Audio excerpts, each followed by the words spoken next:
Dili mga choy, sumayong adlaw sa tanan no. Mayong adlaw po diyan sa mayat do. Sa mao ni unang adlaw ng pasok sa eskwelahan sa sikat semester, wa ko ga-expect na kita di ko mga body na ko dire. Ug so diri dapita wa ko ga-expect na magkuyog gay og mag-ilhanay man ni nila. Bitaw. Ug kani hugada musaka na mi diri dapita. Ug paminawa. Aw galagapak ilang mga sapatos oy. Aw sumatik intruhan na to na diha.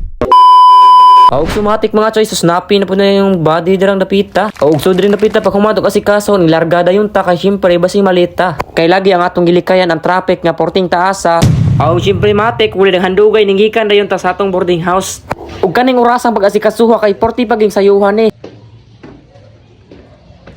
Ug taktang alas 8 dira naabot na ko sa eskwelahan kay lagi sayo ta kay ang ID ato pangkuhaon sa registrar.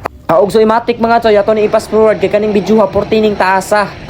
Ug so dyan dapita gasunod ta sa atong mga classmate nga snappy kayo. Kung snappy sila, syempre snappy pud ta. So og diri dapita ni saka na ko kay magkuha ko sa kong ID, samtang wala pa gasugod ang klase, gabaklay-baklay sa ko diri dapita. Ug pila-pila ka minuto ni sulod ko sa room nga kuha nag ID ug so kay gatuo ko akong ID na hubuhat ta so wala pa man di ay.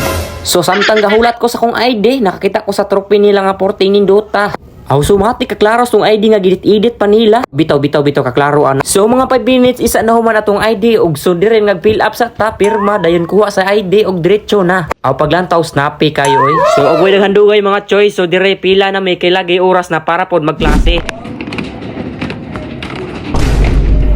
Tuarag matik na sapatos galagatak na. Og so diretso nagawas na sila kay namuhi namin wala ko ka video kanina sa pagklase na mo kay syempre bawal daw mag cellphone sa sulod. Kay lagi kaning maayo kay tang tawo so dire nakakita dayon tag tropa nato dire.